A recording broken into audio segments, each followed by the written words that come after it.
our president will start a war with Iran because he has absolutely no ability to negotiate. He's weak and he's ineffective. So the only way he figures that he's going to get reelected, and as sure as you're sitting there, is to start a war with Iran. Now, I'm more militant and more militaristic than the president. I believe in strength. But to start a war in order to get elected, and I believe that's going to happen, would be an outrage. Iran can be taken down in many ways. Their population is in turmoil. They look at what's happening in Syria and other countries where it looked like it was an impossibility, and it looks like that one's going to collapse also. So Iran can be taken. I would never take the military card off the table. And it's possible that it'll have to be used because Iran cannot have nuclear weapons. But you've got to exhaust other possibilities. And we're in a great position to do it.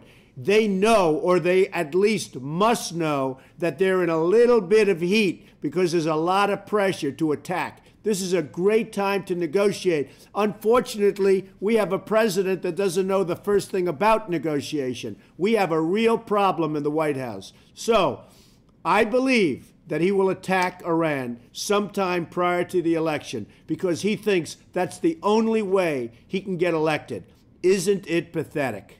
Well, they finally cleared out the protesters, and it's about time. It's great that the protesters are no longer allowed to put up their tents and have a lot of fun or whatever they were having.